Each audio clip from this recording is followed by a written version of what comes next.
Move over, Ally McBeal, because we watched the Biker Warrior Babe versus the Zombie Babies from Hell, and this shit's got more terribly rendered babies than you can bang a gavel at. Let's do this, because it's B-Movie Mania!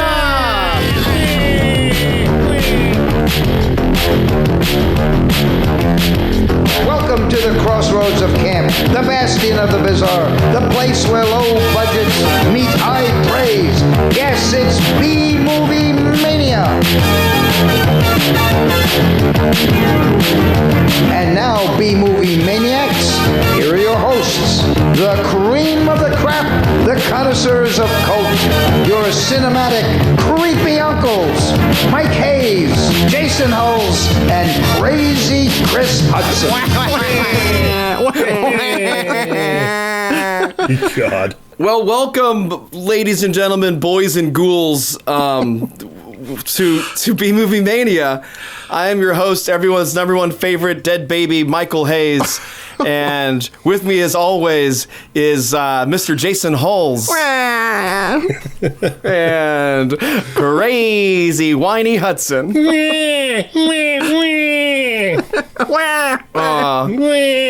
That's right, folks. I've just got some babies with me, like Mario and Luigi. I've just got some weird, out of canon babies with me for this episode. Hey, Chris, So get ready for- why don't me and you just make can those talk. noises the entire episode and just have Mike talk? That's Mike can translate it. Yeah, Mike can translate, and we'll you can ask us questions, Mike, and we're just gonna do that the whole episode. I'll tell you what. If that happened, you guys would probably have a different opinion of this movie because I think we may differ. I think maybe. Yeah. I think it's possible. It's a pretty good Oh, chance. how's it going, guys? It's going good. It's going good. This was I think an interesting pick, Mike. Oh yeah. Yeah, it was interesting. Well, fuck it. Let's get into quick takes. Okay. Quick takes. Why was it interesting, Jay? Well, it's another one of the super low budget movies that I think it's only 10,000. And it's just got a really insane concept. So they tried to pull off an insane concept with not a lot of money. I'd say it's a little bit of a hit or miss, but a fun pick. What about you, Hutson? Here we go. Oh, that was quick. That was a real quick. He's take. shaking his head since this is an audio podcast and the listeners can't see him. All right, well, do they hear me? My quick take is just... I feel like you've done that before. Hey, I'm nothing if not a proponent of repetitive humor. That is true. Repetitive humor. Mm-hmm. Mike, what about you? Well, for me, just you know what? When you want to make a movie with your friends, this is a textbook way to do it. I can't deny that. That is true. Yep. Well, cool. Well, let's just fucking jump right into this son of a bitch. I gotta say though, real quick before we start, Yeah. there are so many credits or so many names in the opening credits that I thought for sure this was not a micro budget movie, and it kind of raised my expectations a bit. I said, "Oh, okay, well the CGI is not so great, but hey, there are a lot of people involved in this, so maybe it'll be I good." actually wrote that in my notes that I liked the style of the opening credits. Yeah, someone must have had a template or something. I don't know. I think they spent $9,000 on the template. Yeah. Yeah, it's a very long intro sequence that really harkens to nothing else in the movie. No. But yeah, this is okay. Yeah, so this is called. This is called The Biker Warrior Babe versus the Zombie Babies from Hell. It's a 2014 film, and it's low budget, huh, guys? Well, the title really is the plot synopsis, more or less. Yeah. Only It literally is all you really need. If you've seen the title, you've seen the movie. I would argue that actually only half of that title is true. Really? Let's Yeah. see here. So you don't think there's a biker warrior babe, or you don't think there are zombie babies from hell? I think there's not a biker warrior babe, and I'll tell you why. Wow. It's like, you know in The Big Lebowski, how you never actually see the dude roll a bowling ball. Yeah. He never actually bowls in the movie, even though it's a movie about bowling. Well, you never see the woman. Does she actually ride it? Maybe she does in like a green screen does. scene, There are doesn't a she? couple- Okay. Yeah. No, There- in reality too. Yeah. No. I mean, not more than like rolling off of the road into a cornfield. Okay, there. But yeah. like she's she doesn't technically on it and actually moving. ever ride the bike in real life. That's fair. That's true. pretty fair. She does a pretty good lounge on the bike, though. Yeah, I mean, I'm willing to forgive all this. I just wanted to point it out. Okay, fair. Well, this is something that was made by Jeremiah Morehouse, and he seems to be somehow related with some other people who have done some like budget films like this, and including one of the main actors in Thanksgiving, I was the gonna bring nerd that in up that, later. Yeah. is in this and also is a producer for it. So like, there's some stuff going on with that. At least in a community kind of way. Yeah, which is pretty cool. there was also an Indiegogo campaign for this, but when I checked it out, it looked like it was. I couldn't quite tell, but it looked like the movie was finished, and they were just trying to get to distribute it for the That's what I kind of saw too. I think you're right. Yeah, but they did. I mean, they finished it. They sure It's did. up. They did. If you haven't watched this yet, it's at least for sure on Amazon. Yeah. So check it out check if it you the fuck like out. this sort of thing. I will say I like the tagline for the movie. The tagline was fun. What's the tagline, Jay? In Cranberry Lake, pro-choice is pro-life. That's pretty clever. Yeah, it's pretty great. I wish I just stopped with that right there. Oh, I'm sorry. Yeah? I'm giving Yeah. things away. Give me the tagline. Well- That's all I need. Well, I don't know, Chris. Maybe we need to know our hero's name. Zip. What's her name? Her name is Zip. The biker warrior babe's name is Zip, and she was Zip. named after a gun. Her parents named her after a gun, and then took off for Sturgis and never came back. Okay, I like that too. We're getting all the stuff I like out in How front. could you not like that? That was a pretty funny origin I story. gotta That was say, pretty there good. were some. I don't want to get too negative about this because I mean these guys obviously, we've said making a movie is hard, and I want to congratulate them for finishing a movie and putting it up where so many people can see it. And there were some pretty good bits and a lot of great bits that would have been great on paper. But anyway, we'll get into that as we go. I have no idea what movie you watched, Hutson. I have no clue. Okay, so this movie kicks off with a scene that just really sets stuff up. They're hanging out. It establishes that there's some friends and that, like, Zip is single, basically. And that she was abandoned by her parents. That's, like, it, right? Yeah. Because then we just jump into fucking insanity. Yep. Hutson, what do you have bad to say about about the scene that follows the nice little establishing lake shot? Oh, where do I begin? God. Clearly, there was not enough money in the budget to buy an actual altar, or maybe even the semblance of an altar, or even a table that could have been. Hey, I don't know what it was. There was for all you know, Hudson, it could have been the bodies of dead animals with a red velvet cloth over it. That's pretty evil, if you ask me. You're right. I didn't think about it that way, but no, it didn't look like that at all. It just looked you like think it might have been more of like a cooler Yeah. that had a I think a cooler is a tablecloth pretty on good it? guess. Yes. Let me ask you guys something real quick here. Like, how have we gotten so far into the description of the plot of this film without bringing up the fact that it is impossible to watch this movie without the subtitles on?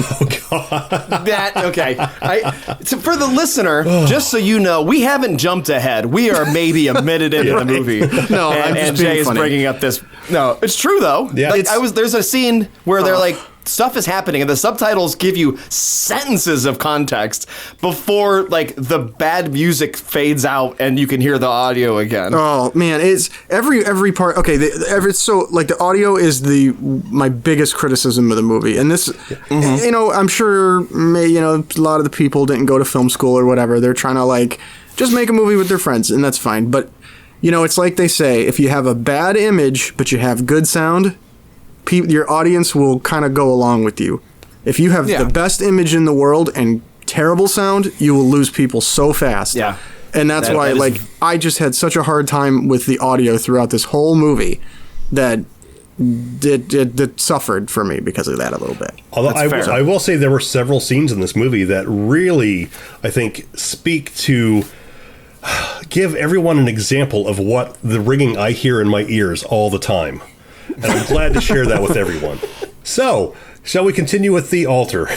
Yes. Lucretia. Okay, so Next, I want to say with Lucretia and Succubus, her helper. Yes, helper. But that is her helper. But I got to say, their virgin sacrifice, is just, she seems totally down for this. Like, sacrifice. I'm cool with it. Well, hold on. We got to set up a context here. There is a witch and her helper named Succubus in the woods, kind of, I guess, or in a yard next to some woods, and they've got like a little altar, and they've got a virgin to be sacrificed. And as you're correct, she is pretty calm. This virgin. In fact, I believe she's laughing as they rip her robe and lay her down on the altar. Hey, I just think that demon they're trying to summon really digs Victoria's Secret. Maybe that's what it is. Yeah, probably. Well, she stops laughing when they chop her with a big axe. Yeah. And then an ocean of blood goes all over Lucretia. That is a lot of blood splatter. Not from anywhere near the direction of the sacrifice, might I add. It just comes from up somewhere. Oh my... Guys, the fucking blood play in this movie is fucking amazing. It's pretty wild. It's sometimes it looks like it's coming from where it's supposed to come from. Other times it looks like someone just took a fucking bucket and used it. And it is, to me, I don't know if anything else has brought me that much joy. Like, it is. The abuse of blood. The egregious I don't fucking care. We just got to get it on them. We just got to get this blood all over this person. It is. It's making me think about myself in different ways. I'm just saying. I can identify with that feeling a little bit. It's just fun. It's carefree, and I just fucking love it. Yep. It's because so many times people try to be realistic with blood, and they it just comes out not looking as good as it should, and they just fucking went for it. They may not have had a gore cannon like they had for Turbo Kid, but they fucking had a bucket, and they used it. Also, it was more like a gore catapult. Yeah. I want to bring up something about Succubus here, though. Okay. Does you she mean my know favorite character in the movie? She's up there for me too. But does she know she's in a movie? Because there are a few times that she looks right at the camera, like she's going on about it, and like there's a little wink and a nod to the camera, and it's like, totally. I wonder if that's intentional. I wonder if it's intentional, Chris, because at the end of the movie, someone says, "Was it just me, or did Succubus talk like a comic book villain?" And maybe that was a bit. I don't know. She was my favorite character, though. Yeah. So they're trying to summon this demon, and they kill the virgin, and something goes wrong, Jay. What possibly can go wrong in this perfectly set scene? Well, this is rural Ohio, and it might be a little hard to find a virgin. And turns out that... You mean in God's country? Yeah. Well, there's not a whole lot to do in certain areas of the country, Mike. And it would seem that they were mistaken in this young woman's, virginity, because she was not a virgin. So... she was a virgin, Jay, but Succubus kind of... she couldn't help herself. Yeah, there was a little monkeying around, and that was enough. I blame Lucretia, as her helper is literally named Succubus, a sex god. True. But after that kind of goes haywire, it's just a big vagina opens in the ground and births a wave of babies.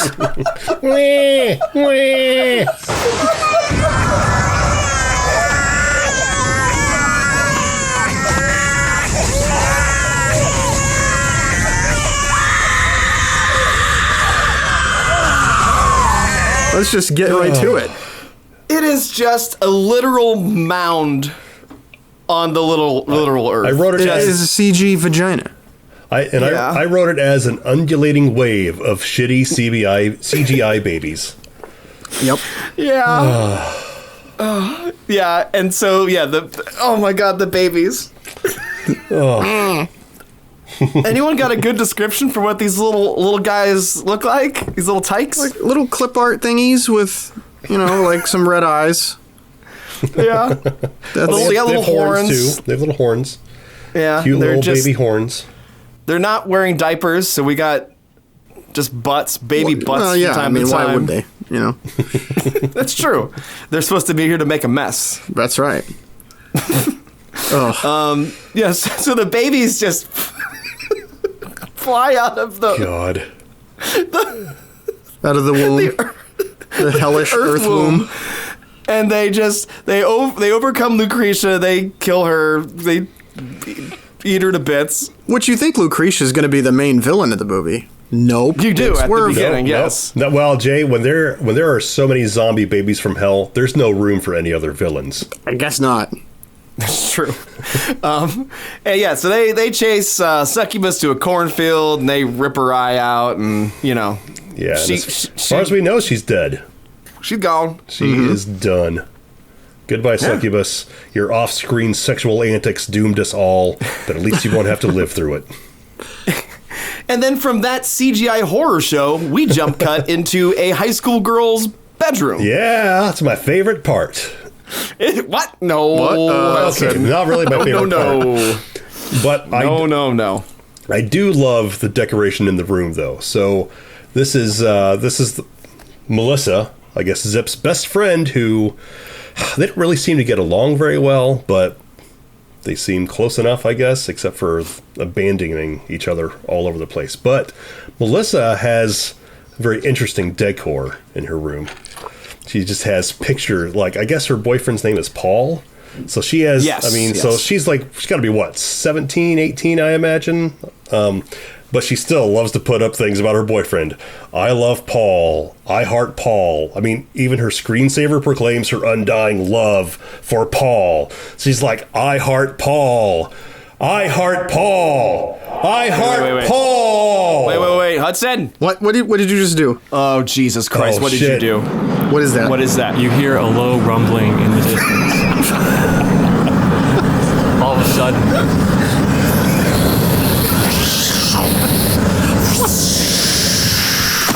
What the hell? Did you guys summon me here? What's going Hi, on? Polly. Hi, Paul. Sorry about that.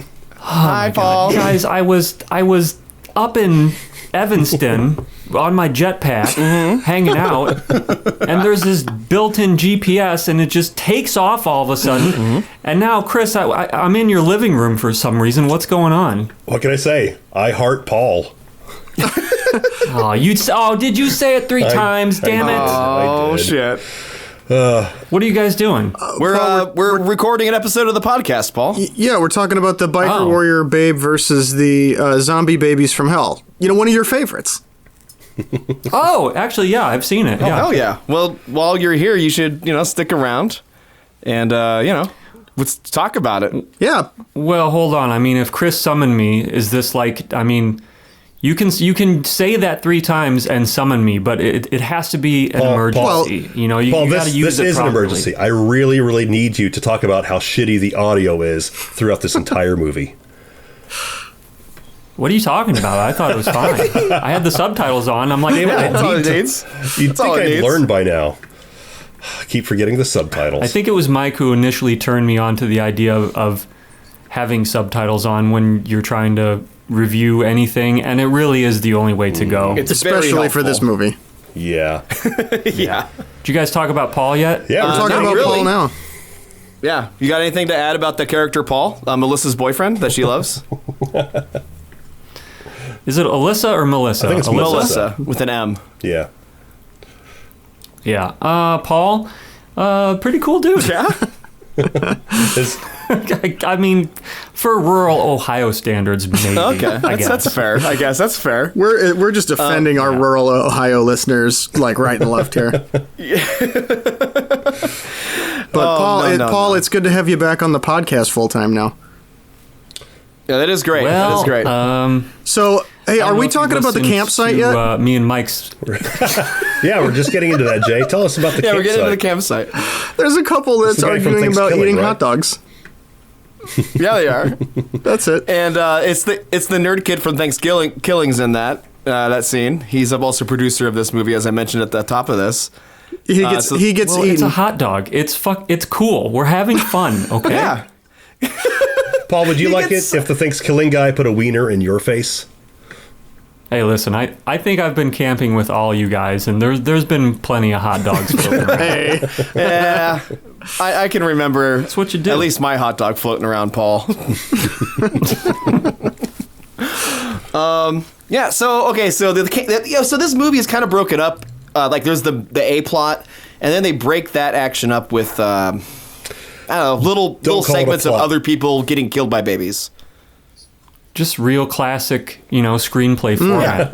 yep. It's By the books formula. it's like you have an A plot and then also an anthology series inside of it. Just And a it's bunch of perfect. people getting mauled by terrible CGI.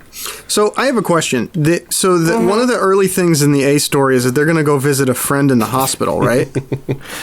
Yes. Well, yeah. You don't ever see that person. Nope. no.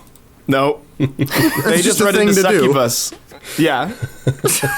Okay. They go, and then that's it. They're just in the hallway of the hospital. It's just another place to have the next chunk of dialogue because they don't ever see the Yeah, person that they're just like, okay, that was fun, that visit that we just did that we don't see. Yeah, well, they meet at the hospital for whatever dumb reason, but then they but they see Succubus there because she has come to the hospital, and they overhear something, right? I'm guessing the paramedics somehow braved the wave of CGI babies to rescue Succubus's life and bring her to the hospital where they couldn't quite save her dangling eye that's dangling out of its socket, but they at least saved her life. Yeah. It's the only explanation I have. You don't see that on screen. Can I ask a question about Succubus? Because, why is she dressed like a normal, just Ohio person, but her name is just Succubus? Like she tells people, "Hi, my name is Succubus." She likes to keep it real. Is that on her birth Let's hope certificate? so. I bet Lucretia Could be. gave her that name. Yeah, probably. But if you're gonna take that name, then dress the part Yeah, a little come on. bit. She's just got on a flannel shirt and a Avril Lavigne chain belt or whatever. Yeah. I got nothing. Well, let's talk about the subtitled "Passionate Moaning" then. If you got nothing. Oh, the Caterwaul. Guys. Well, obviously we can hear it right now. The very Obviously. convincing sex sounds. This scene went on for an uncomfortably long time.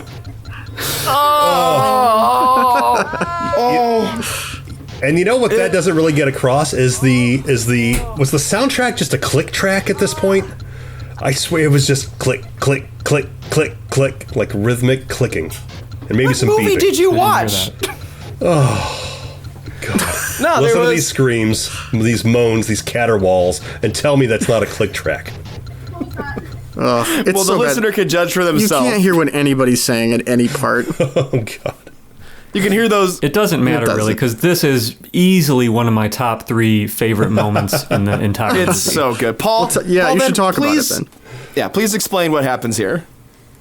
Okay, so these two are going at it in a car like Oh. old school Maniacs, right? And the girl gets distracted when she hears a noise. She looks at the top of the windshield, sees clear as day one of the zombie babies from hell, and very casually, as if a gnat or a mosquito were inside the car, says, that was weird enough. I think she was just glad to have some distraction from whatever that dude was trying to do to her. No, She was not into it. Well, it worked out for her Yeah. because the guy, as if she had said, "You need to go get a condom," casually stops making out with her, gets out of the car, and like walks away. She said that the demon was on the windshield, but he just like sort of walks up to a tree or something. Yeah, he does. Well, Paul, the little monster on the windshield was gone by the time we see the external shot of the car. So, Yeah, it's almost like this movie wasn't shot very well. So the guy walks out, he gets away, the woman then drives the car away when he doesn't come back, right? No. Well, first, I want to say it when whatever happens to him, it sounds like the guy ejaculated out by the tree. So With a bunch of had to take care of the blue balls. well, first. when you're out in the fresh air by a graveyard and you just hear a bunch of crying babies, who isn't going to come all over the tree? Oh, no. Might cut that part out. Instead, insert the scene where she like reacts to the monster on the windshield. It's just too good not to hear. There's a little monster on the windshield. Paul, how about I keep that edited in, I add that other one, and then right here now is Hulk Hogan making sex noises, but it's actually me doing it. Do you have, or did you guys do that episode yet? Did you do the Hogan sex tape while I've been gone? Oh, yeah. not yet. Oh, Cool. well, I mean, no. I'm saving my Bonus. That's bonus content. Oh, cool. Great, you just ruined my Yeah, next it's going to be pick. Patreon content. Okay, anyway, so the guy goes out, he gets decapitated by a baby somehow. And then the woman who is in a car just gets, like, she's in a car. It's probably still got the keys in it. And she gets out, runs away, and then also gets killed. By a wave, She panicked. a swarm of zombie babies. Yeah, I guess we need to make sure the audience understands when we keep using the word wave and undulating, it's not like a wave like when you see like a large group of things move across the screen. It's a literal bouncing wave as if multiple rainbows of demon babies are hopping across. It is fucking insane. This movie does not falter in the sense of like there's like a bunch of sci-fi movies that have a monster and you never see the monster. They show very little of it because it's such bad CGI. This movie says, fuck it. Let's just do it. All of it, too many times. Too many babies. It's so... It actually makes me wonder. We talked about this a long time ago when we were watching The Amazing Hulk. God. And we're like, did they have some sort of package that they bought that was pre-built and they just decided to use it? Because like, who would make these things? Yeah. And why would you copy and paste these babies so many times? Yeah. Well, they probably had, I bet you, it feels like they had the ability to like just motion trace it across, so they didn't have to do any work. They just have to draw like just little jumping things, like a kangaroo jumping across, but it's 10,000 babies instead.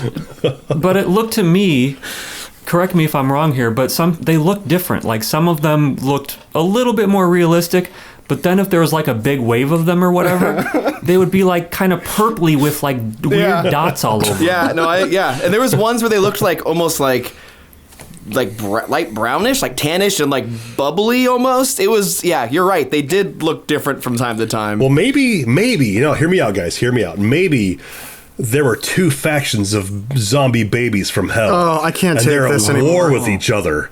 And Paul, it's give a me your contest jetpack. to see who can kill the most No, that's people. all mine. No. I can't take Only- it. Yeah, the war sort of spilled out from Yes. hell. That actually makes sense, yeah. Chris. Yeah. I think the score just went up in my mind. Yeah. Mm-hmm. So, all right. So, okay. So they're dead. A scene that doesn't matter is they're dead.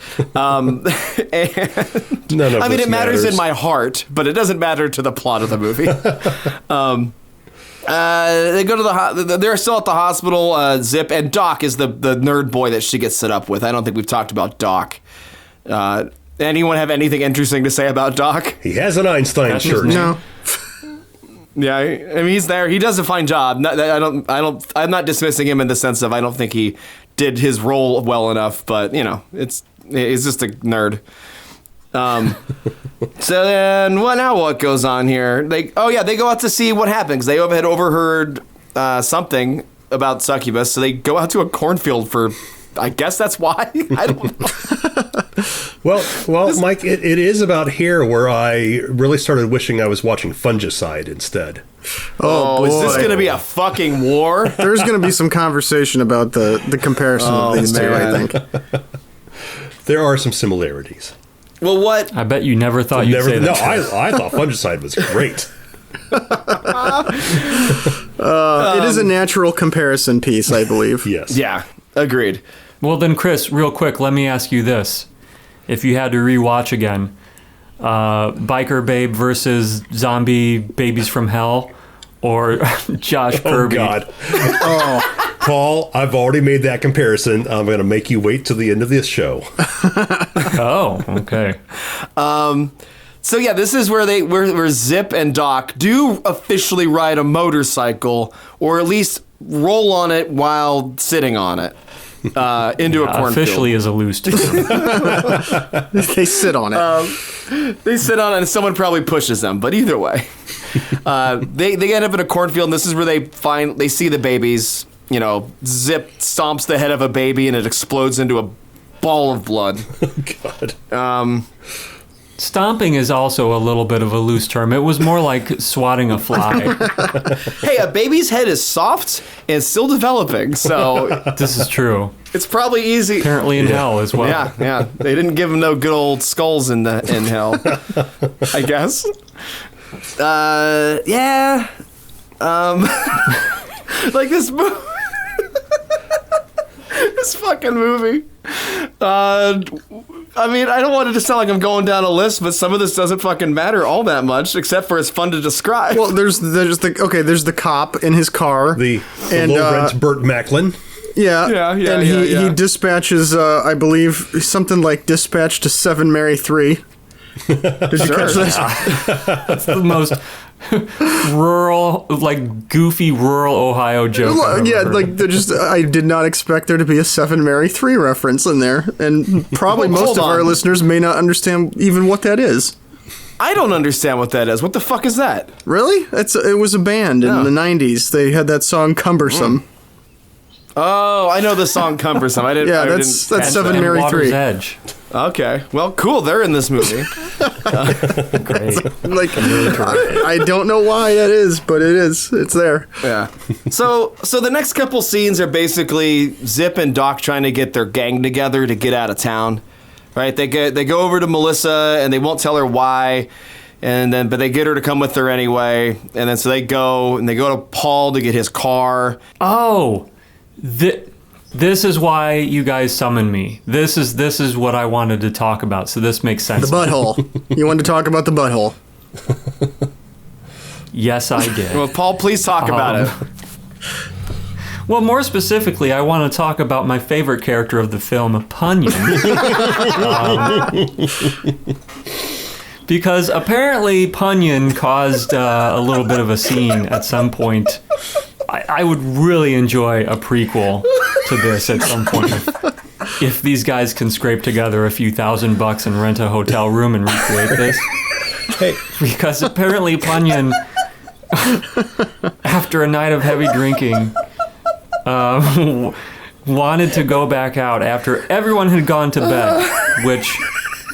Jay, I know that you and me have been through this once, so I had a little bit of an acid flashback here when Ponyon said, "Let's go back out." But nobody wants to go back out, so for unknown reasons, Ponyon, my favorite character in the film, flashes his butthole to... You don't see anyone. I should clarify, you don't see this.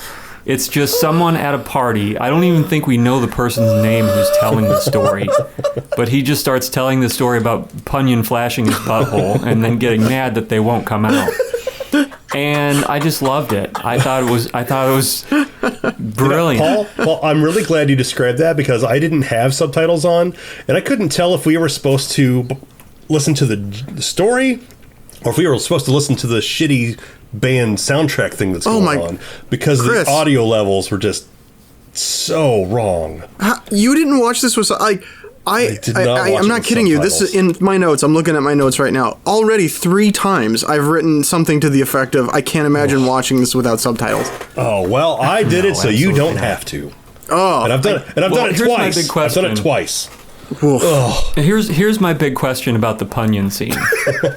Obviously, this is a low budget movie. I'm gonna guess that they probably didn't write out every single piece of dialogue for every scene. Oh, yeah. Do you think that Ponyon story actually happened? Oh, my God. Because it sounded pretty realistic. Yeah. Because so the scene is a group of dudes in a house, and they're just like sitting around drinking 40s, and one guy for 2 fucking minutes goes on about this Ponyon guy, and it does sound like this guy is maybe trying to recount an actual story. If it's true, Paul, I wouldn't be surprised. Yeah, I hope it is, but I still want to see the prequel. Oh, absolutely. You hear that, Jeremiah Morehouse? Ponyon versus zombie babies from hell. Paul will donate to the Kickstarter. We've already got that. I will too. Hell, I will too also. I did, however, notice the guy petting the ceramic cat. I got that much. Yeah. So they're doing this pointless 2-minute long story that is in the context of what we described it is fairly funny. But the rest of the crew comes over and they're like, Paul, there's babies, we gotta go. And he's like, yeah, let's go. That was great. Right? I was not expecting Just that. completely believes you walk him. into a party. Yeah, you walk to a party where everyone is drunk and say, there's a bunch of zombie demon babies outside, we gotta go now. And Paul's just like, oh, fuck, yeah, we should go. Let's go. I love it because it's juxtaposed against the scene before where they won't tell Melissa what's going on. They refuse to explain it. They just say, no, come, there's no time. Come, there's no time. And then they instantly tell him, and he's like, oh, I get it. Yeah, let's go. Yeah, okay, and then, like, isn't this... They run out, right? They run outside. And don't... They got a pretty big crew now. Yeah, the bros run outside, and then all the babies rain down from the top of the house on top of Jay, the bros. Wait, Jay. What? Paul comes out and he's like, oh, I forgot something. And a scout baby up on the awning crawls creepily out a window and across the gutter and then jumps down and attacks him. Yes. He dies first. He dies quick. But then the bros die, and making you wonder why any of this was really that necessary. And there's a YouTube soundbite cheer, like a stock sound of cheering when they all die. I don't know if it's from this, but I'm pretty sure it's the exact sound from Halo when you get a headshot on the little guys. Like, I'm almost positive that's what it is. Yeah, it's great. One of my favorite moments because it's a fountain of babies that just envelop these guys. It is amazing. Oh boy, rip Paul. That was sad though. I was sad to see him go. Yeah, he could have had some more in him, but you got to do what you got to do. Yep. And speaking of, actually, guys, I feel like maybe I have done my duty tonight. I wanted to make sure Ponyon got discussed. Chris, I think maybe that's why I got called. Maybe if even if you didn't realize it, that's why I was supposed to be here. I appreciate it, Paul. Thank you.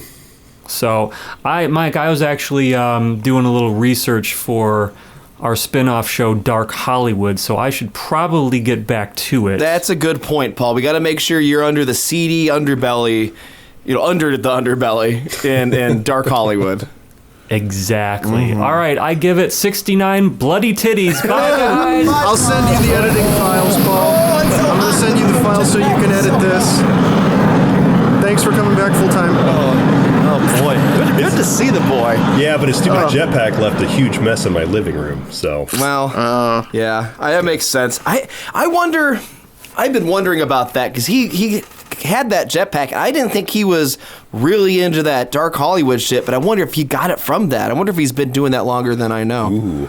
All right. So anyway. What? Now I'm like distracted. I think this is where Doc starts to figure out what weapon he wants to use. Oh yeah, he's a zombie montage baby from Hell Apocalypse. Yeah, just grabbing any weapon from a barn. Yep. By weapon, I mean a window cleaner. Yeah. He had a pitchfork. He didn't like that, and then there was a tire iron and an axe, and I think eventually he settles on like Molotov cocktails. Mm-hmm. He gets some milk crates. And he does a cool, we've all seen that part in Evil Dead, Army of Darkness, where Ash kind of gets his chainsaw on his arm or the new hand or whatever. They totally do a riff on that, except it is. Well, Chris, if that's the sound you're making for this cool scene where he gets weapons, what noise are you going to make in the next scene when there's the girl riding the dude wearing the mask?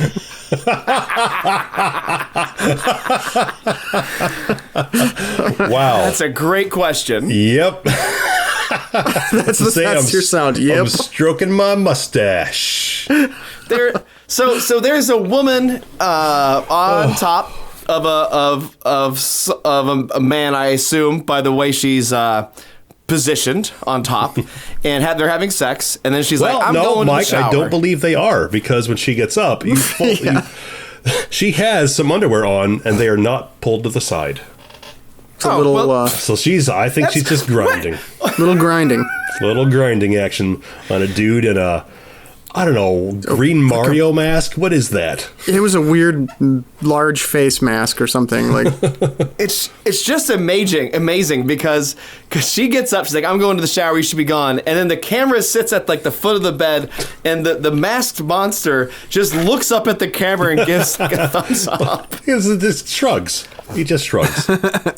Oh yeah, shrugs. You're right. Yeah, like it's a living or something. I don't know. Was that the subtitle? It's a living.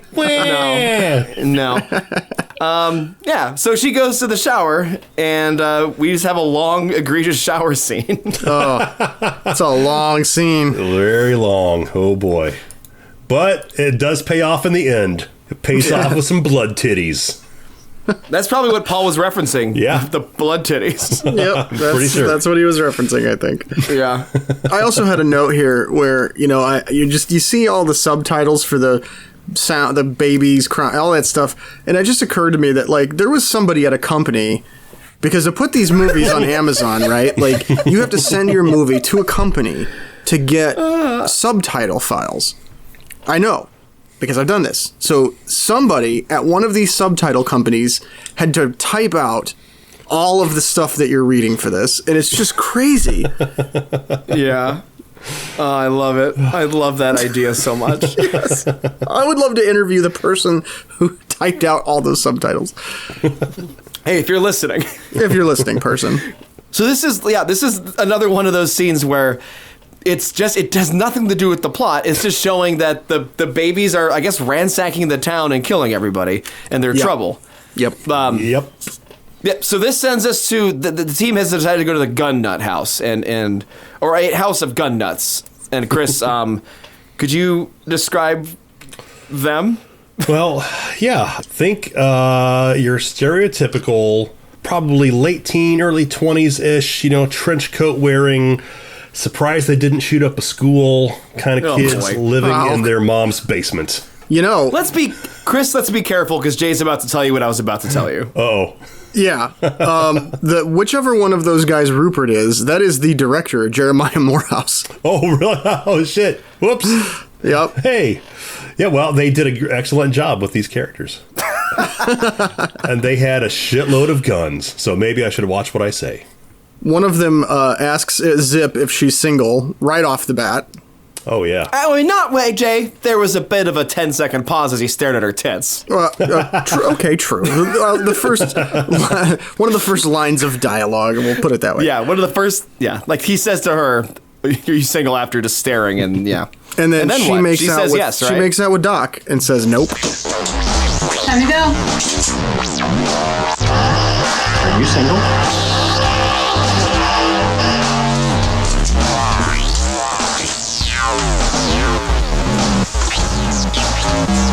No.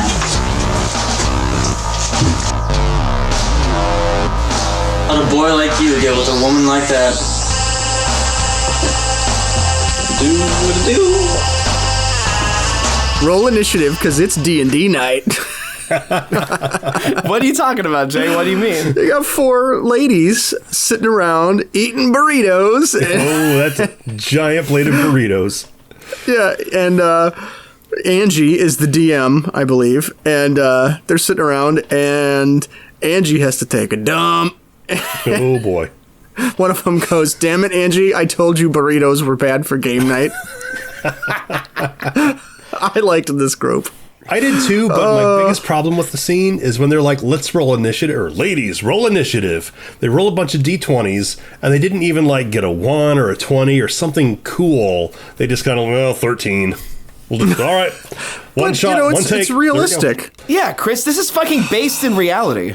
Yeah, like this shows drinking, sitting around people's house, partying. It shows riding motorcycles, people with guns in their mom's basement. This is rural America. And in rural America, maybe you don't roll a 20 or a 1 for initiative. Maybe you get the 13 or the 14. Mm-hmm. So, and you know what? That's good enough. So Angie goes to blow her ass out in the in the toilet, and she's not alone. She's not alone. Jay, God damn it! There is a baby in the toilet. What do you think that baby was doing before Angie sat on it? Probably taking a swim or something. I don't know. It was like splashing around in the toilet. It's just there. And, okay, correct me if I'm wrong here, but doesn't it show the baby in total darkness right before Angie is sprayed with blood? Yeah, well, Angie shits all over the baby. Let's not edit that out of this conversation. Okay. She fucking shits on a baby. I don't care if it's from hell. But then does the baby pull a bad Milo on her? That I'm not certain. I think that's implied. This is another one of those egregious blood bucket scenes where it's it's just from not anywhere near her body, that bucket just comes right up in there. And I love they wrote it into the script. They obviously didn't want to get blood all over this bathroom. So there is plastic around all of the walls. It is just floor to ceiling plastic tarp all over it. Well, and she says that they're remodeling. Exactly. Yeah, they wrote that into the script. Like, I love that someone whose house it was is like, we can't make a mess. How do we get around this? Let's explain it. And they just wrote it in. It's perfect. Creative problem solving. It's fucking beautiful. Jeremiah, you're a goddamn genius. So she lives fine and everything's okay. Everyone else dies. All the babies show up and kill them. Yeah, everyone's dead. That's it. Yeah. I would have liked to see one of the babies roll a D20 and then get the 20 or the 1 or something. That would have been good. That would have been good. Like, as they're killing the women, like the dice rolls and it's a 20. That would have been good. Yep. That would have been sweet. Well, it's not far. It's almost like a Gremlin scene is what you're describing. But it is not far from it because at some point, someone goes to cook them. Before they all die, someone goes to cook a burrito. How did that fucking baby get in the microwave? God damn it. And the baby, this is fucking Christ. The baby explodes just as some, like, I think a custom punk song written for the movie starts, and it is fucking orgasmic, the scene. It is so fucking well timed and so beautiful. What the heck was that?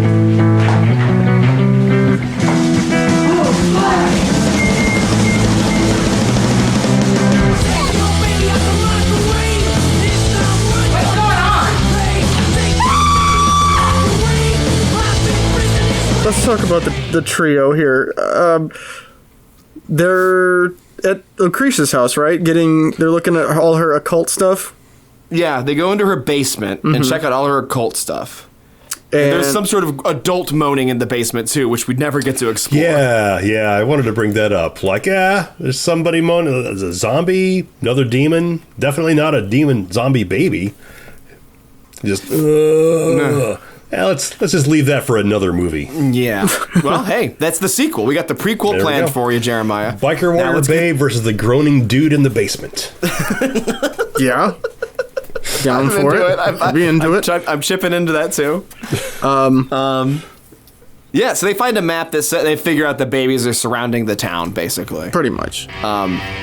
And then we get another one of the amazing little vignettes that has nothing really to do with the movie. Is this the biker bar? Just a fun way to watch. Oh, yeah. Make some noise and take your top off. What you don't know, it won't hurt you. But what you do, probably will. What you don't know, it won't hurt you. But what you do, probably will. That's the way I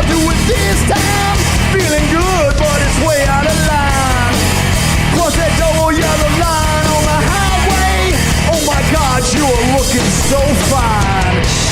This whole scene is just dominated by a song you referenced, Jay, that make some noise and take your tops off. It's just some biker song. I don't know how. It's what you don't know won't hurt you. What you do know probably will. Probably will. That is What You Don't Know by Morning Wagon. Okay. You can find that on YouTube and the link that we posted on our site. Yeah. The lyrics to this thing are, I can't decide how genuine this song is. And I don't mean anything by the writer of the song, but let me read you a verse. That's the way I'll do it this time. Feeling good, but it's way out of line. Cross that double yellow line on the highway. Oh my God, you're looking so fine. Flashing lights in my rear view. Flashing lights cross the yellow line. What is happening? I don't understand what is happening. And then it's like, step on down, I can't see through you. Step on down, wait for the sound. The smell of lust running all on through you. Now I'm shaking. What's all the fuss? It doesn't make any sense. Well, I kind of thought that the people in this scene were the actual band members too, because the scene is really long. Then it is my favorite song. Please don't murder me. Well, Mike, I also think it might be based on those lyrics that I couldn't understand during the movie. It might be foreshadowing the next pointless, gratuitous nude scene. Oh, tell us about that. Yeah, go for it. Well, that's another party. So for rural town, Ohio, there are a lot of parties going on, and we get a great. It's just 2 dudes, 2 girls. And the girls are eating some pizza. Let's just focus on the girls eating pizza for about 30 seconds. 30 seconds? We're like 30 minutes. Well, I timed this after I watched the scene because I had to watch it a second time because, boobs. We've literally got almost 5 minutes of just a party scene. These girls eating pizza, their boyfriend's passing out. We get a little bit of a strip tease. We got little bit? We've got 4 minutes with nothing that furthers the plot or is visually interesting. And I mean, I'm totally down with what the filmmakers are trying to do here, but I don't know if that much build up for 30 seconds of boobs was really worthwhile. But they do get eaten, the lights go out, and the glowing red baby eyes shine in, and then wah, wah. And that's it. It is unfortunate because a lot of these other vignette scenes of deaths have more babies in them. This one has the setup, and then it just cuts to black, red glowing eyes, and sound effects. We don't see any sort of deaths or any sort of animated babies. So it is a little disappointing when the 2 girls who were truth or daring each other to strip don't get mauled by another fountain of zombie babies. If only. And then the babies are chasing the trio of our main people. Yeah, through the woods. My favorite part is right here, though, is they're walking through the woods, and you hear a wah, and one of them stops to say, "What was that?" I mean, come on. Really? At this point of the movie? Oh, maybe that's the real baby someone left in the woods. Yeah. In rural Ohio. Yeah, so they end up getting to a house, someone's house, right? Yeah. I didn't catch really whose house it was. But they get to a house, and they're so it's Melissa, Zip, and Doc still. And they're all in this house, and they're locked up for the night, right? I didn't jump ahead or... No, that's it. That's where Zip talks about her parents leaving for Sturgis and never coming back. Yep. They have a real heart-to-heart. Yeah. And then you got Rupert and his other gun bunny friend out shooting the zombie babies. And I had a thought about this. Okay, so these 2 side characters are suddenly out. They've got their guns. They're, from what I can tell, real weapons. They're out shooting into the field. And I just got this feeling that a large reason for doing this movie was that so these guys could do this scene and walk around with their guns. So you're talking about that Boondock Saints shot they do? Yeah. They're spread and shooting around the camera. I just kind of felt like they were thinking about doing this movie, and they're like, well, hey, we could do this scene where we got all our guns and we could be shooting. That'd be cool. So I just felt like that this little scene probably was important to the director personally, like to go and be able to do this. I could see that.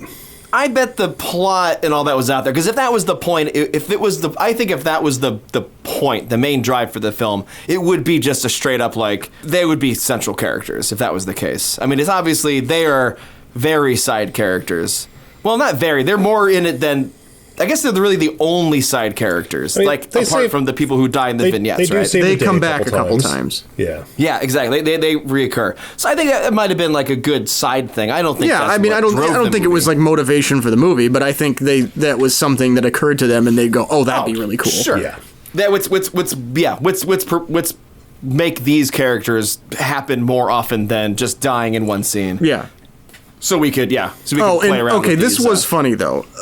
When Succubus shows up, and like these two guys, they start talking to her, and like I think her eye gets knocked off, and she demands a gun from them. She wants one of their guns, and they both unload into her. Yeah, doesn't kill her, but they unload into her. Identify yourself, motherfucker. Whoa, stop! Don't shoot! My name's Succubus. So you're a fuck demon. Huh? Your name, succubi are female demons that feed off fucking? Oh, my mother had a thing for names. My name is Succubus, and my brother's name is Hecky. Hey! We asked for a whole fucking life story here. No doubt, why don't you run along? I have dealt with too much shit tonight to deal with this kind of abuse from you two fucks. Now give me a gun before I'm forced to take one. Gun now!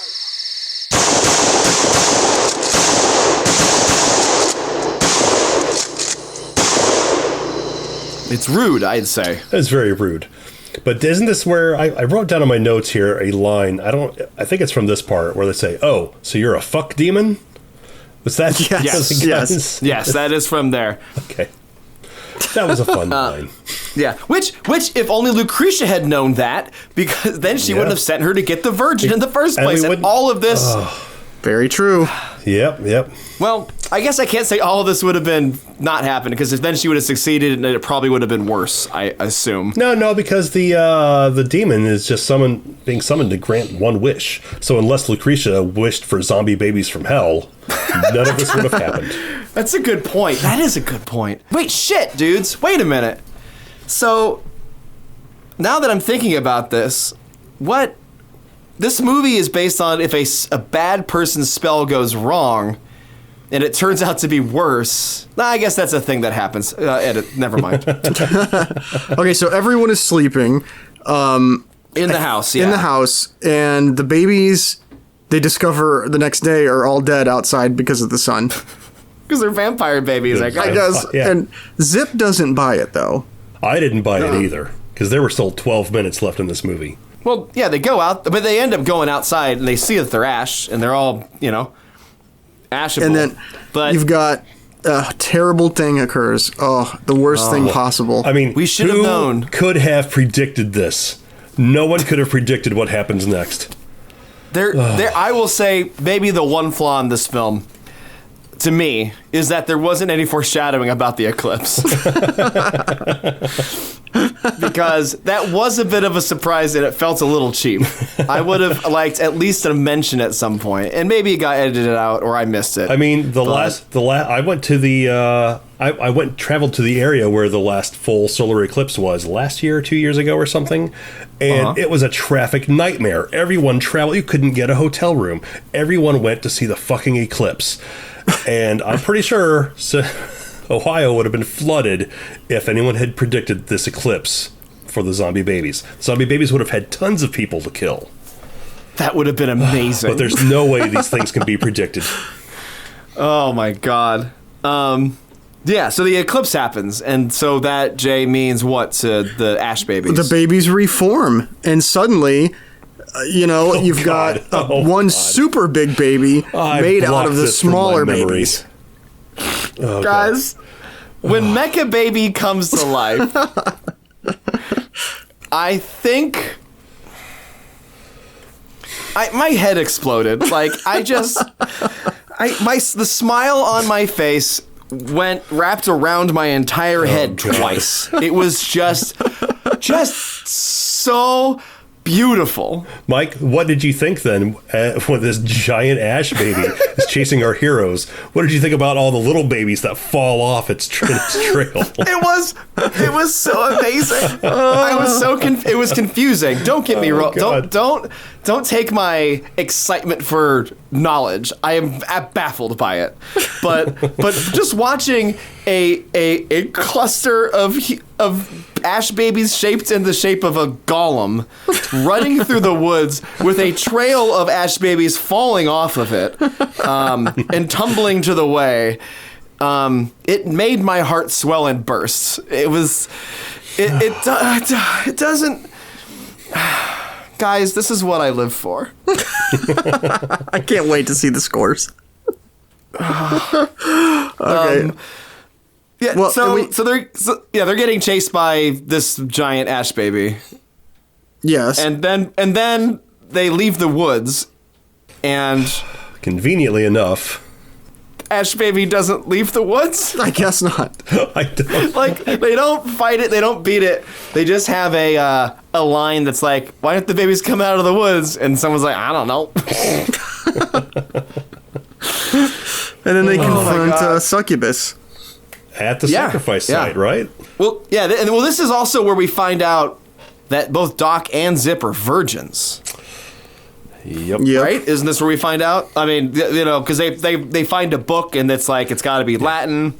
Well, I thought that was earlier, but it doesn't matter. None of this. Well, this is what. Yeah, none of. I like when they're gonna confront Succubus, and she's gonna kill Doc, and she says she still wants to summon her demonic lord, and then Zip throws the pages of this book, the spell, just throws them on the ground. Yeah, just throws them. And the henchwoman here, Succubus, is like, now you've ruined everything. Like, she can't possibly do the spell because all the pages hit the ground. That's it. Like, now they're out of order, and we don't know the right order, and now it's all It's done. perfect. Yeah, thankfully there were no page numbers. And then she stabs Doc and just stomps off, like, not in a speedy way, not to do anything. She just kind of like in a huff, just like, ugh, and just walks away. So she could be back for the sequel too. No, because then Zip runs up behind her, and I'm not sure what she does. She rips part of her head off. Pulled off. I thought it was just her ear. I thought it was the ear too, but it also seemed weird because there was that big, like, prosthesis she had on it when she had no eye, and it looked like she ripped that off too. I don't know. But she does something that doesn't seem like it's enough, but I mean, she could be in the sequel. No, she's definitely dead because this is when Demon Lloyd Kaufman shows up. Oh, yeah. And then... You mean Ali Chercock? I thought it's Demon Lloyd Kaufman. Oh, is that what the... I had different subtitles. Oh, okay.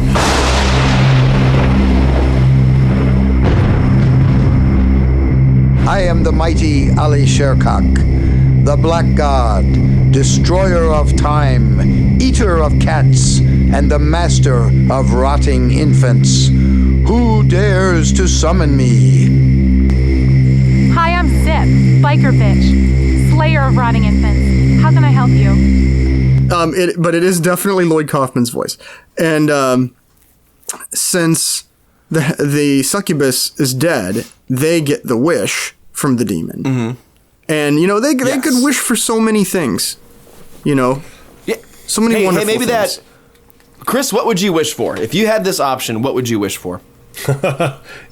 You do not want to ask me this question, Mike. Oh, okay. Jay, how about you? Maybe, like a really, really good steak. Nice. Personally, I would wish that the Ash Baby Golem that's in the woods goes away. Personally, that makes sense. But Jay, what actually got wished for? Zip wants her bike. Yeah, she wants her motorcycle. The rotting babies destroyed her bike, and she wants it back. Yep. And so she gets it back. And it's close to what I would wish for. I laughed because she gets the bike, and then she wheels it off screen. She doesn't get on it. The biker warrior babe just rolls it off screen. So this solidified in your brain, especially her never having ridden the bike. Yes, I had to laugh. Which was still up in debate. She may or may not have, but yeah, not in great. the movie. She didn't, but. Oh boy. So that's basically the end of the movie. There's a police scene that doesn't matter. It just plays a role of transitioning between that night scene to the crew back at Melissa's house. Mm-hmm. And they're gonna stay the night because I guess I wouldn't want to go home if a golem baby in the woods was still out there. Well, also Melissa lost her boyfriend tonight, so she's clearly in mourning. She cannot. Do not leave her alone tonight. She is Chris. On that point, all joking aside, after it happens, she is obviously acting sad, like she's acting upset about it. But at some point in the movie, that just stops happening. Like at this end scene, she's sitting there drinking a glass of wine, being like, "What the fuck are they not? They don't believe what happened." It's she's over it. Clearly, a deep relationship. Yeah, but Zip's gonna stay in the spare bedroom. Yep. And so is Doc. Oh yeah. Looks like Why they're is not. that? Well, I don't know if anyone else wrote down the final line of the movie. I didn't. What is it, Chris? Well, Zip climbs onto Doc's lap, straddling him. I guess you'll be staying in the spare bedroom? Yep. That's cool. And so are you. Let's go fuck. Let's go fuck. Credits.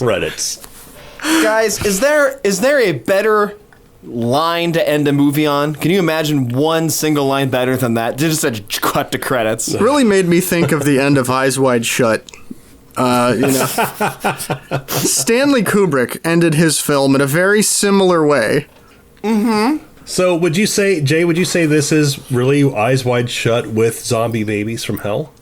I'd say Eyes Wide Shut is the biker warrior babe versus the zombie babies from hell without the zombie babies from hell or a biker. That's what I would say. No, I get you. That makes sense. Does make sense. This is the benchmark. Do we miss anything? Is there something you guys wanted that we didn't mention in this? We didn't mention that that Zip was a contestant on season 4 of American Idol. Oh yeah. Well, excuse you? Yeah. She was. It's true. Wait, in reality or in the reality of the film? In reality of reality. Yes. Really? Mm-hmm. Well, looks like I'm not the only one who Facebook stalked the entire cast and crew. No, you are. Jesus. I just found that online. Oh, okay. Well, fine. Just Google instead of a personal thing, Well, I'm just going to say Melissa likes horses. That's cool. Yeah. And Jeremiah, the director, actually seems like a pretty cool dude. Yeah. I would hang out with him. All right. Well, maybe you could get into part 2 of this, Chris. Hey, no. No. I don't want that. Oh, shit. Well, boys, I think it's probably time. Rating time. All right, you know what? It sounds like I should go first. Oh, boy. Oh, boy. All right, Hutson. Now, I know Paul... I know Paul rated this in bloody titties, I believe, is what he shouted as he jetpacked it into the stratosphere. I give it 69 bloody titties. Bye, guys. So that's certainly a valid rating if you want.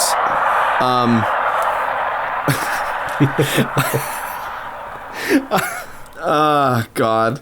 I would like to rate this, if anyone so chooses, in just Ash Baby Golems, because I think that's terrifying. Okay, Ash Baby Golems. So, all right, Hutson, give us what you got. Okay, let me start off by saying that I'm really glad there are people out there making movies like these, because I love the idea that you can just make whatever crazy, insane idea is in your head and put it on Amazon for everyone to enjoy or not enjoy. Whatever you want. So, thank you for making this film. But, oh my God, I think I should have either watched it with subtitles or, I mean, this seems like a pretty fun movie if you're watching it with a group, because I have raised my score a bit just from the discussion and seeing how much you guys liked the movie, or seemed to like the movie, because I really did not.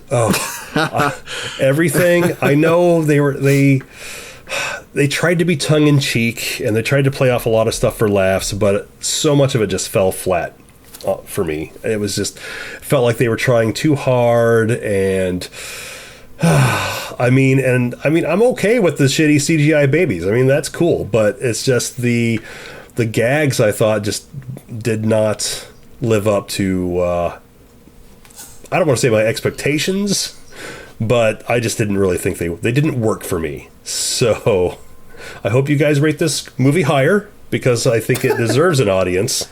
I'm trying not to be too negative about it, because they did an admirable thing making this movie, and that's about all I can say about it. So, all right. That being said, legitimately, like, I loved Fungicide. I hated The Amazing Bulk. This falls into the Amazing Bulk side of really cheap micro-budget movie stuff. Oh my God. So, having said that, I would rather watch this more than I'd watch this again before Fury Redux or Josh Kirby. Okay. It's not really saying a lot. So I'm gonna give this.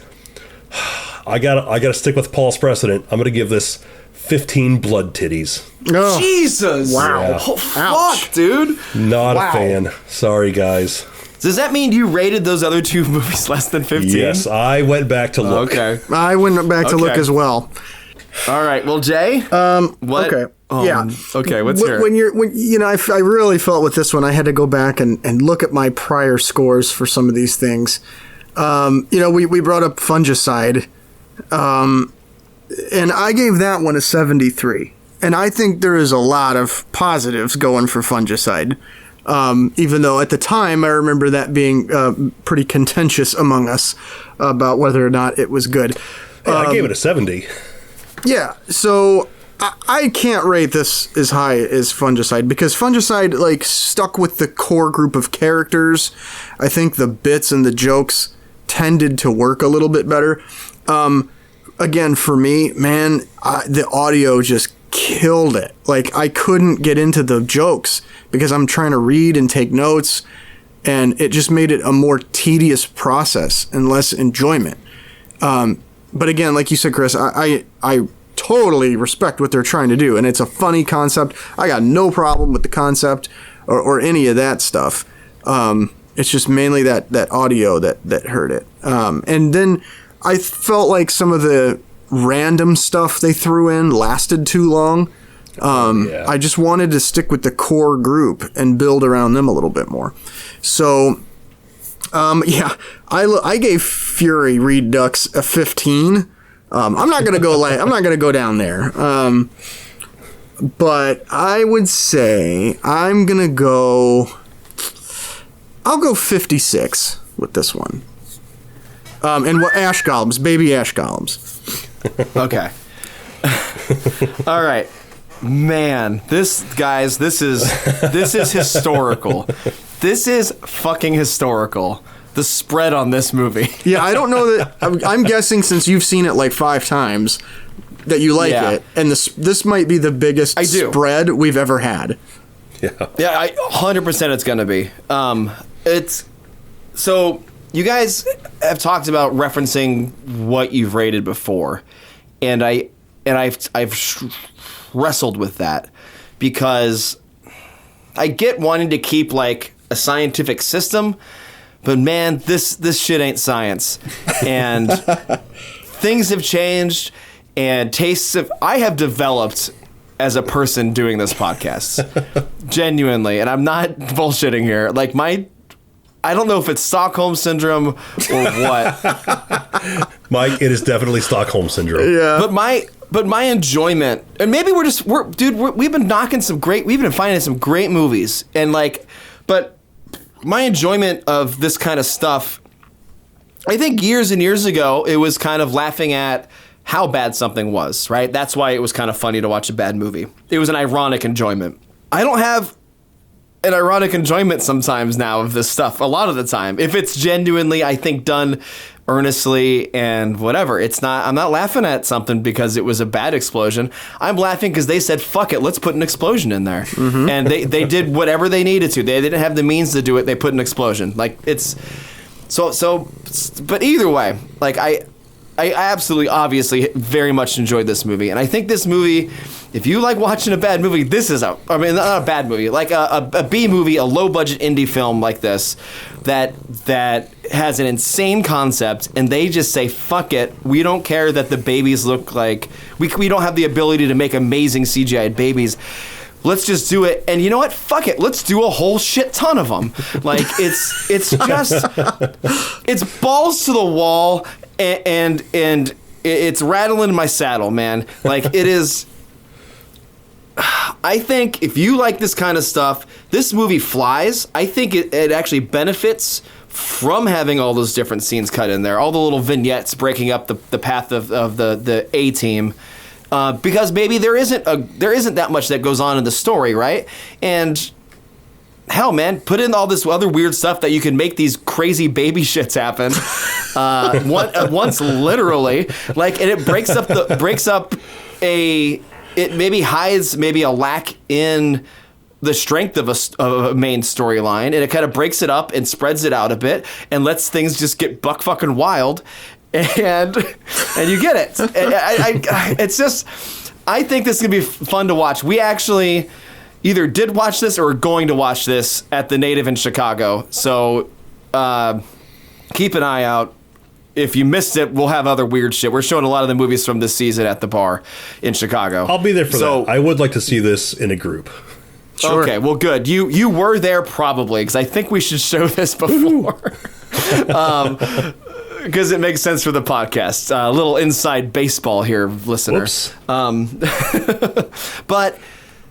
in the end, I think this movie was fun to watch. I think even if you are maybe not that excited about a movie that isn't super well made, I think seeing how fucking bonkers this is might keep you drawn in.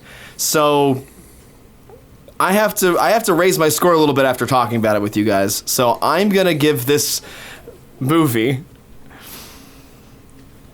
92 Ash Baby Golems. What? Oh, wow. 92, wow. Guys. Oh, my God. Dude. Oh, well, that is then easily the biggest spread. Oh, my God. I want everyone to see this movie. I'm not kidding. I'm not... And like I said, I don't mean this ironically. I mean genuinely, this movie is just like, fuck it, let's go. Let's just throw the ball 500 yards. Let's do it. Nice. And it's just, I think that's great. And I really like it. Okay. Cool. On the next episode of B-Movie Mania... Ding. What's that sound? Is it the microwave? I guess our meal is ready. What are we eating? Is it people? We are watching 1982's Microwave Massacre on Amazon Prime. Yeah. Oh, okay. I Microwave Massacre. This for a marathon. Yes. It stars legendary stand-up comedian and actor Jackie Vernon as Donald, a disgruntled construction worker whose wife's predilection for haute cuisine drives him to cannibalism. Oh, man. I've been wanting to see this one for a while. Oh, it looks like a fun one. It looks great. Guys, it's a thing. Let me tell you, I have seen this, and it is a thing. That's all I will say. So, we can look forward to that one on the next episode of B-Movie Mania. Well, thanks for listening. Thanks for subscribing, because I'm hoping you've already done that, dear listener. And if you have, pop over to that little iTunes section or whatever you listen to podcasts on. Leave a little, just hit the stars. You don't even have to write a review. Though if you do, that'd be very nice. It would be. And if you don't, zombie baby golems will show up at your house. Hey. I mean... oh, God. No.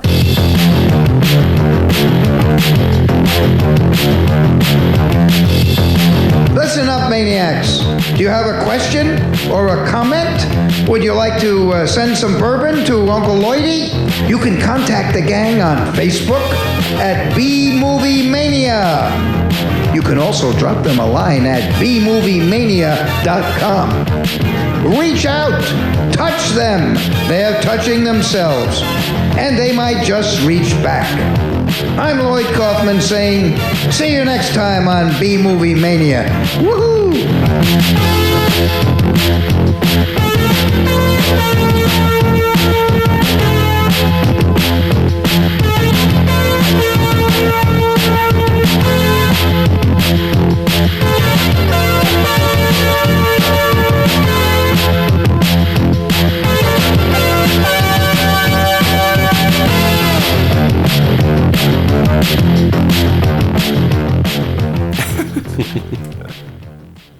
I don't know, buy what?